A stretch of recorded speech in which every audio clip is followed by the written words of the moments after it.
All right, welcome everyone to our today's HathiTrust's Mapping the Elephant webinar series on Trail, how a grassroots digitization effort became HathiTrust's 24th largest content contributor. Our presenters today are Mel DeSart, the head of the Engineering Library and head of the Mathematics Research Library at University of Washington and the chair of Trail, as well as Sinai Wood, Associate Professor and Documents Librarian at Baylor University, as well as the Trail Collections Working Group Coordinator. If you have any questions today, feel free to type them in the chat window at any time, and then I will read those to the presenters after the presentation. All right, take it away, guys. Thank you. First of all, thank you to HathiTrust for extending this opportunity to present a slightly expanded version of Mel's lightning talk from the membership meeting in October. This afternoon, our talk will be briefly about who we are as an organization, how it all began, and what has been the benefit of the partnership between Trail and the HathiTrust. We'll also talk about one of our future projects, which should be of interest to all, the participants, to HathiTrust, and to the academic community. So who are we? The Technical Report Archive and Image Library, Trail, is a collaborative effort to make one category of underutilized grade literature, scientific technical reports, much more accessible. Our mission is to ensure preservation, discoverability, and persistent open access to government technical publications, regardless of form or format. Trail is part of the Center for Research Library, CRL, Global Resources Network, and Trail has 52 current institutional members, plus 13 personal members. In fact, we have one individual from HathiTrust who is a personal member, and you can all guess in the chat. Let's see who you think it might be, or maybe put your thinking caps on and let us know later. This is our chart of our institutional members, and Ohio State being the latest member. And if you'll notice in the yellow print, we actually have a federal agency on board, which is the U.S. Government Publishing Office, which makes perfect sense. And the relationship with them has been very fruitful as well. And the partnership and the fact that they're a member have benefited greatly. I believe both institutions, organizations have as well. We are driving and supporting change in the research ecosystem through our open access mission, grassroots collaboration, and partnerships with well-known and trusted repositories. We rely on partnerships like our partnership with the HathiTrust to make our work cost-effective, efficient, and sustainable. So how did we get here? Technical report collections were largely print runs with at best series-level cataloging, no author title access, no end-user discovery at all. Malika Oxnam at the University of Arizona decided to do something about that. She and her dean submitted a proposal to the Greater Western Library Alliance, or as we know it as GWILA, to fund a technical report digitization pilot project. 7 GWILA institution librarians and the Center for Research Library, CRL, formed the pilot project, which became the Technical Report Archive and Image Library in 2007. Trail moved from GWILA to CRL in 2010. In late 2007, Trail recognized an opportunity to partner with the University of Michigan. A subset of Trail content, reports that have a uniform page size for the entirety of the report, would be shipped to Michigan with University of Michigan barcodes and fed into the Google digitization stream. Copies of the digitized files would end up in the HathiTrust.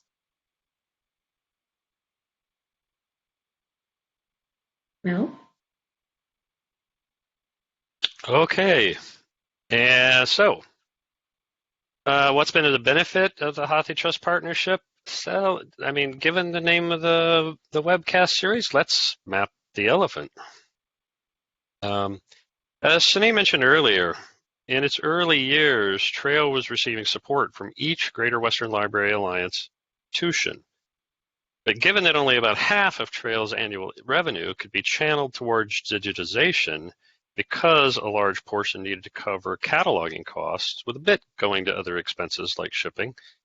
Having to pay for all digitization with less than half of our annual revenue meant Trail was significantly limited in the number of reports it could afford to process each year.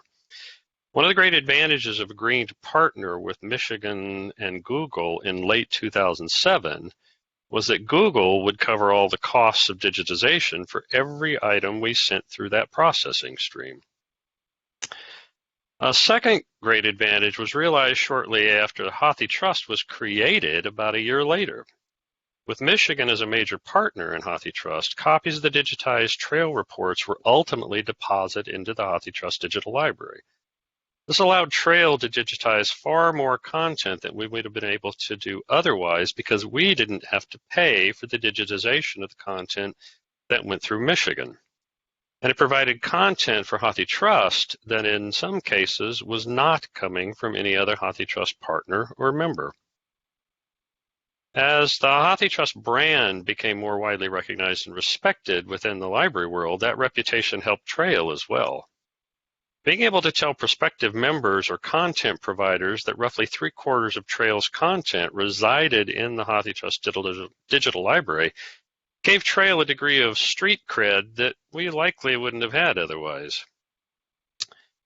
Over time, Trail started working more directly with Google for shipments and digitization and with HathiTrust for report, access, copyright, and collection issues. One result of that increased communication led to the discovery by HathiTrust staff of a mark field flag issue on Trail's end. As a result of that discovery, Trail catalogers changed their processing routine, resulting in HathiTrust staff being able to readily tell that additional Trail-supplied items were in the public domain. That led to more content being made openly available to users more quickly. The close working relationship between Trail and HathiTrust and the amount of content we were supplying led, in part, to Trail being listed as a content provider for the HathiTrust digital library, even though Trail isn't actually a member, and how Trail content is now an identifiable sub-collection within HathiTrust. Our partnership has led to Trail being able to process and provide more technical reports for inclusion in HathiTrust, which, for researchers, means better discovery and access to far more digitized technical report literature than existed 10 years ago. And because the technical reports that Trail is providing to HathiTrust are all in the public domain, all researchers with an internet connection can access that content, regardless of their location, means, or affiliation. As for Trail's future plans, we will continue to work directly with HathiTrust on collection, access, and copyright issues. And we will continue to add thousands of items to the HathiTrust collections each year. As of yesterday, our total contributed content stood at 56,051 items. That in turn provides researchers with improved access to content and in a format in which that content wasn't previously available. One of Trail's goals from day one was to remove as many barriers as possible between researchers and technical report information that might be relevant to them. Our partnership with HathiTrust has greatly increased our ability to do that. But our next project is Trail's biggest financial investment since we came into being.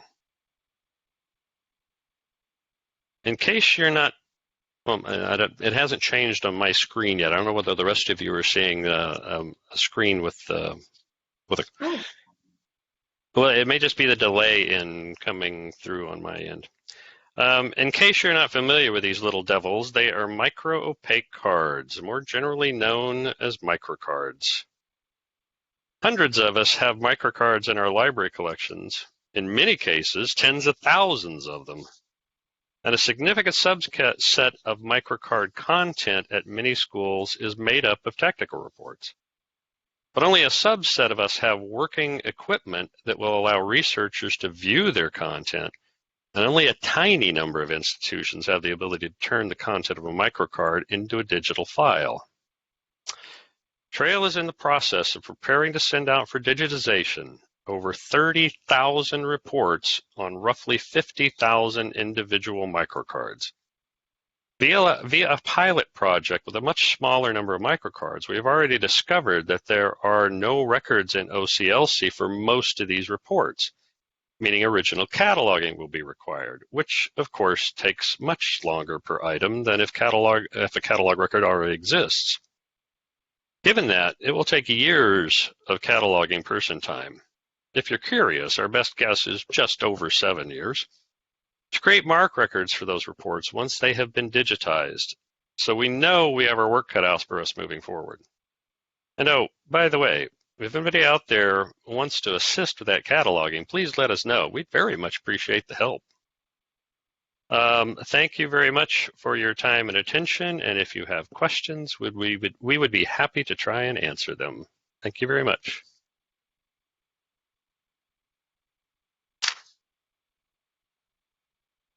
All right, thank you very much, Mel and Sinai. If anybody has any questions, please feel free to type them into the chat window at this time.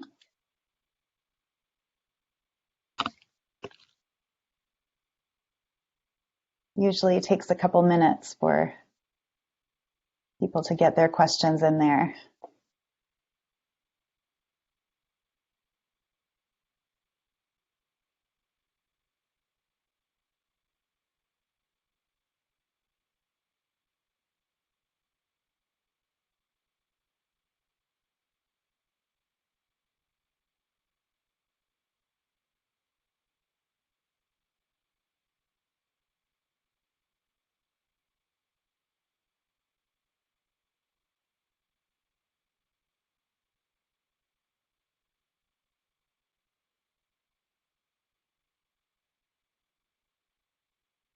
Nobody has any questions? Got some questions?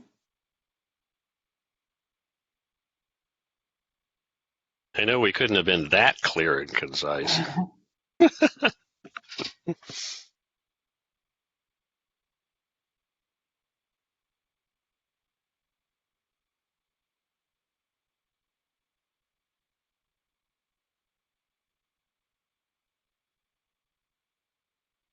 Oh, here we go. I am wondering when we would search the trail site and when we would just search Hathi.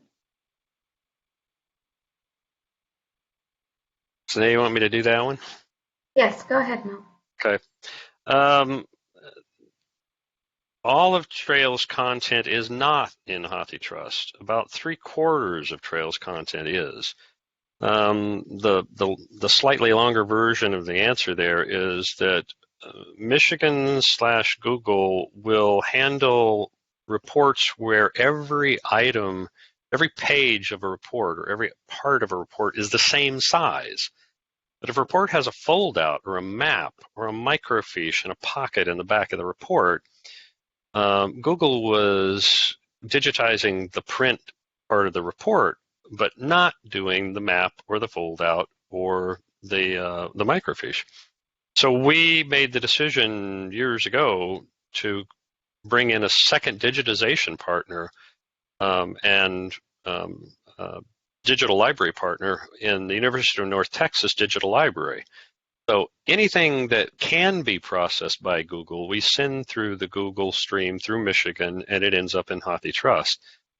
Any of the oddball stuff, if you will, ends up going to UNT and goes through the UNT Digital Library. And then the Trail search interface at www.technicalreports.org searches across both collections of content and then provides the user with a seamless results set.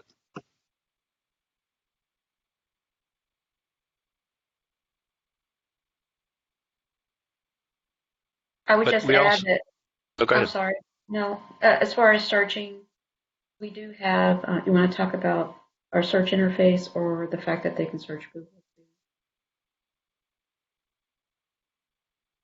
Yeah, we allow all the Trail content to be trolled by internet search engines. So you can also find a decent most of the Trail content just doing a Google search as well.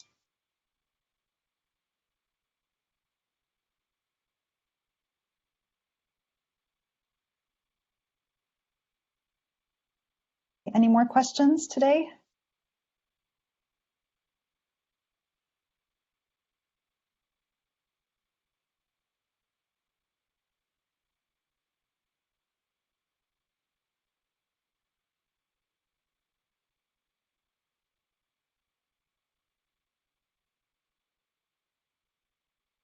Here we go.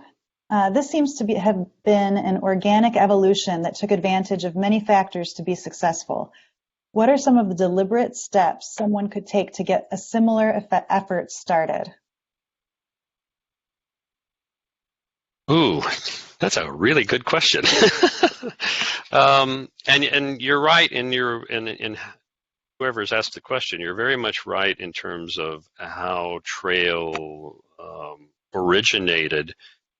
It literally was a bunch of librarians who were ticked off at the fact that we had big collections of technical reports in our libraries that most people couldn't find. As Sinai mentioned early in our presentation, largely because there's no author title discovery of that kind of stuff. I mean, I'll be the first to admit, in our collection here at the University of Washington, a big series like the technical notes from NASA, there's one record in our catalog for that says we have from numbers 1 through 7,000 and something, and that's it. So, it literally was disgruntlement among a bunch of librarians that kind of led to Trail getting off the ground in the first place. You just need some grassroots organization. You need a group of people who are willing to sit down and say, okay, here's the problem. What can we do about it? And that's kind of what we did. And then you have to be, and I think it was to our advantage that in the early days, Trail was small. It was literally like 8 people, and nimble, and allowed us the opportunity that when an opportunity came along, such as the one to partner with the University of Michigan and Google, and then eventually, which eventually led to a large portion of our content being deposited in the HathiTrust, we were able to do that. Although, we had a long discussion about whether or not to go that route. There was this issue about, do we want to give our content to Google? But the nice part about it was Google has a copy and Michigan/HathiTrust has a copy. So it worked out as far as we're concerned. If you've got a follow-up question on that front, we'd be happy to address it. Or Sinai, you have something to add? Yes, I'd like to add as well, identify the problem, identify a good solution, have a proof of concept of how that would work, get buy-in from either folks that hold the purse strings or folks that are in charge, and then get key people in that part of academia to support you, people in the community of the sci-tech librarians who know someone and trust, and then people who are willing to pitch in and work. I think those have all been the hallmarks. So the fact that there was a problem and we're offering title level access, and we had key people involved and everybody who pitches in, and next year we'll celebrate our 15th anniversary. So that says a lot about the project. And I'll dash back in here really quickly. One of the things that we discovered really early on within Trail was, because this started as a project with a bunch of sci-tech, primarily engineering librarians. Once we got started and started digging into the content that we were trying to address, we realized pretty early on that we were really short on government documents librarians, because we didn't have the engineering people didn't have the level of expertise with the government documents that we really needed to help move the project forward. So one of the first things we did within less than a year of the original Trail project's creation was to bring in more government document people, because we just needed that expertise and didn't have it. So we went knocking on doors and said, hey, do you want to play?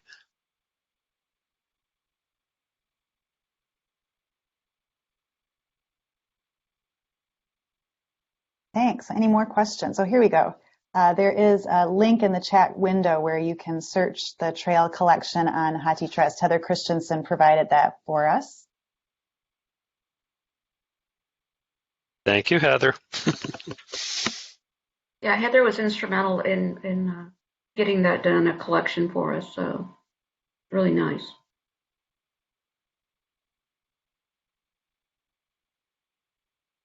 Any other questions?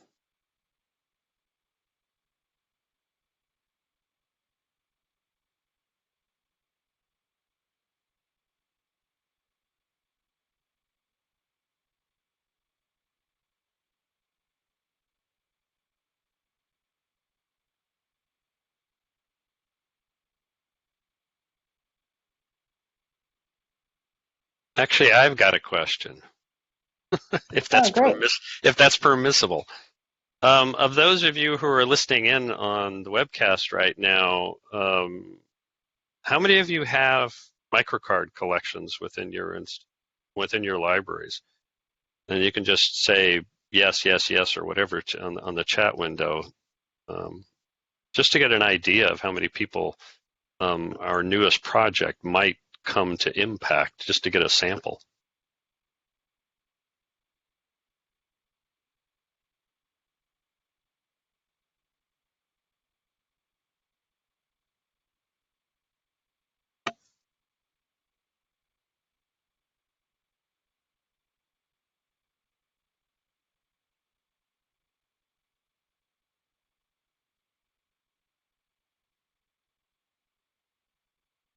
Here we go. MIT has several drawers of them. Library of Congress does.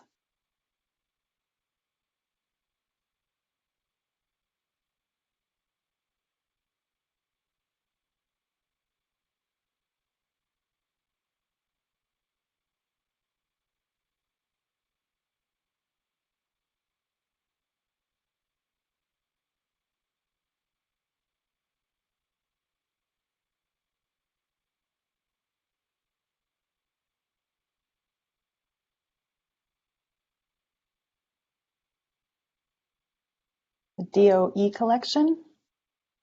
Mm-hmm.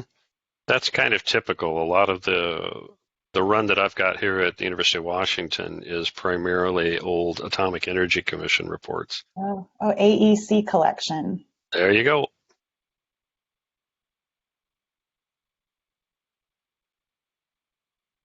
Oh, I see. Atomic energy. That's what that's for.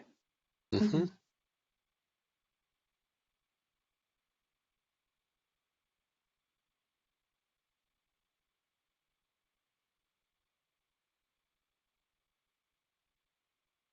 All right. Any more questions?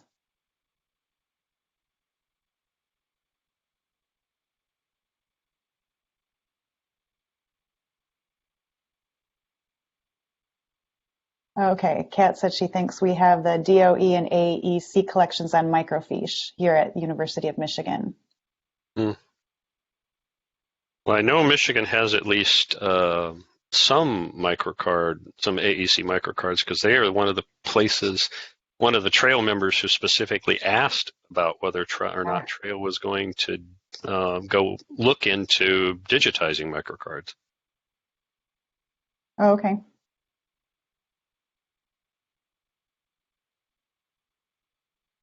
Oh, here we go. Does it matter that the card may be bent?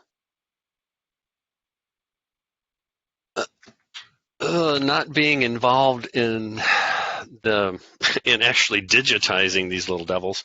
I'm not sure how to be honest, I'm not sure how that's being addressed. I've got card catalog drawers of those things here at UW, and there are a number of drawers where the cards are curved, almost always curved toward the content side.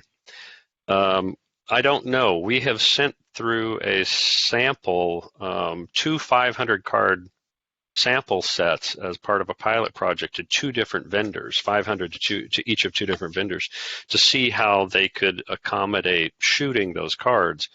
And I know we've gotten the results back of that, but That was done through our contact at the University of North Texas Digital Library, because he knew a couple of digitization vendors who were interested in that project.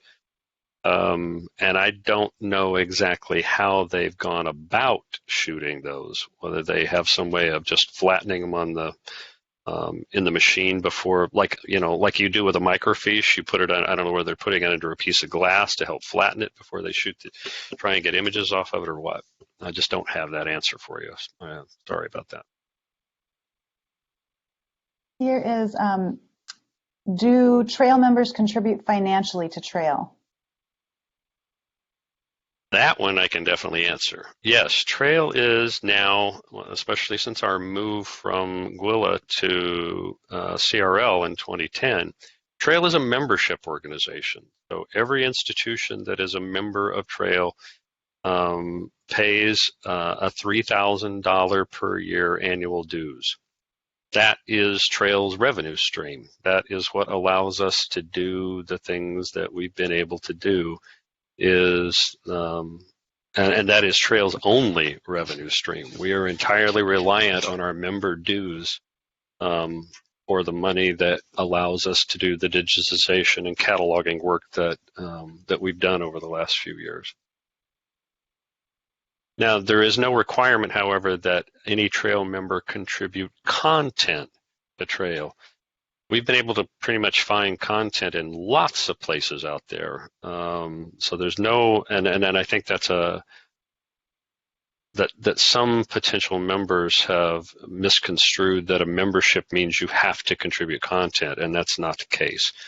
You have to contribute $3,000 a year, but you don't have to contribute any content for digitization.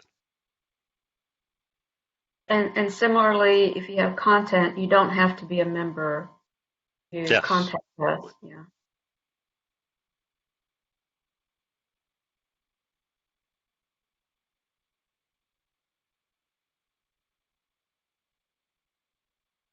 Great. Well, we're about almost to time. So if you don't have any questions, I'm going to thank both Mel and Sinai very much for doing this presentation for us. And we hope that you will join us in 2 weeks for our next presentation by Joseph Hafner from McGill University about when the HathiTrust Research Center doing a presentation at McGill. And so see us in 2 weeks, and I will send out the recording and a link to the registration for the next event probably tomorrow. Thank you very much. Have a great day, everybody.